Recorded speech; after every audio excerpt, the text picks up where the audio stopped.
कैसे हो दोस्तों आप लोग। आज हम लोग बात करेंगे ओस्मोसिस के बारे में। ओस्मोसिस की डेफिनेशन बताऊंगा आपको।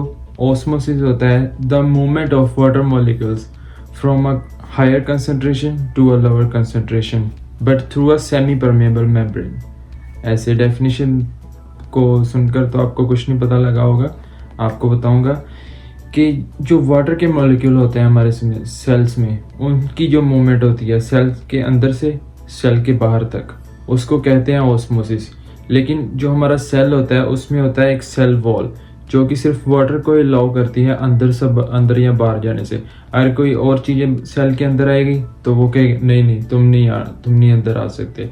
तो इसको कहते हैं osmosis, the movement of water molecules from a higher concentration. Higher concentration कहाँ होगी? सेल के अंदर। टू अ लोअर कंसंट्रेशन जो कि होगी बाहर, इसे कहते हैं हम ओस्मोसिस। और ओस्मोसिस की होती है टोनिसिटी, और ये टोनिसिटी होती है 3 तरह की, जिसे हम सॉल्यूशंस कह सकते हैं। 3 तरह के सॉल्यूशंस होते हैं। एक होता है हाइपरटोनिक सॉल्यूशन, एक होता है हाइपोटोनिक सॉल्यूशन, और तीसरा होता है आइसोटोनिक सॉल्यूशन। हाइपरटोनिक सॉल्यूशन वो होगा जिसके अंदर पानी ज़्यादा होगा। जब सेल के अंदर ज़्यादा पानी होगा उसे हम कहेंगे हाइपरटोनिक सॉल्यूशन, और बाहर पानी कम होगा। आप ऐसे याद रख सकते हैं, जैसे हम जब हाइपर होते हैं बहुत ज़्यादा तो हमसे पसीना निकलता है। तो पसीना कब निकलेगा हमारे अंदर से?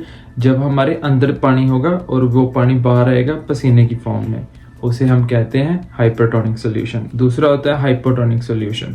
हाइपोटोनिक सॉल्यूशन में सेल के अंदर पानी कम होगा और जो बाहर पानी होगा सेल के बाहर वो ज़्यादा होगा। तो जब बाहर से पानी अंदर की तरफ जाएगा उसे हम कहेंगे हाइपोटोनिक सॉल्यूशन। हाइपो को आप याद रख सकते हैं जैसे हिप्पो होता है, वो काफ़ी मोटा होता है। तो जब पानी बाहर से सेल के अंदर जाएगा तो वो हो जाएगा सेल मोटा, उसको हम कह देंगे सेल जो होता है वो स्वेलो हो जाता है, जैसे वो काफ़ी फूल जाता है सेल। तो इस सॉल्यूशन को हम कहते हैं हाइपोटोनिक सॉल्यूशन। तीसरा होता है आइसोटोनिक सॉल्यूशन। तो आइसोटोनिक सॉल्यूशन बेसिकली वो सॉल्यूशन होता है जब सेल के अंदर भी उतना ही पानी है और बाहर भी उतना ही पानी है। जो कंसंट्रेशन है पानी की वो सेल के अंदर भी उतनी ही है और बाहर भी उतनी है, उसे हम कह सकते हैं आइसोटोनिक सॉल्यूशन। तो अगर आपसे एग्ज़ाम में एक क्वेश्चन पूछा जाए कि जो ह्यूमंस को जब ड्रिप लगती है, जब हमारे ऐसे ड्रिप लगती है, जब कभी कभी हमें डिहाइड्रेशन हो जाती है या कोई भी प्रॉब्लम हो जाती है, तो वो पूछेंगे कि जो सोल्यूशन है वो उसकी टोनिसिटी क्या होगी, क्या वो हाइपरटोनिक होगी, क्या वो हाइपोटोनिक होगी, या वो फिर आइसोटोनिक होगी। अगर देखिए, अगर तो सोल्यूशन जो हुआ वो हाइपरटोनिक हुआ तो क्या क्या मतलब होगा कि सेल से अंदर से पानी निकल जाएगा। अगर सेल के अंदर से पानी बाहर निकाल दिया गया तो सेल जो हमारा श्रिंक हो जाएगा, उससे हमें बहुत ज़्यादा प्रॉब्लम हो जाएगी।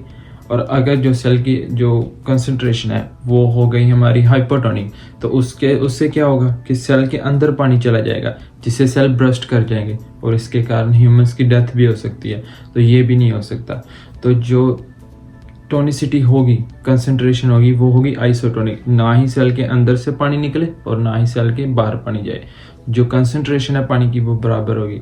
तो अगर आप ये एग्ज़ाम में क्वेश्चन जरूर आता है, अगर आपको ये क्वेश्चन आए तो आपका यही आंसर होना चाहिए कि जो कंसंट्रेशन होगी वो होगी आइसोटोनिक। अगर आपको ये वीडियो पसंद आई तो लाइक और सब्सक्राइब कीजिएगा। मिलते हैं आपको अगली वीडियो में। थैंक यू, धन्यवाद।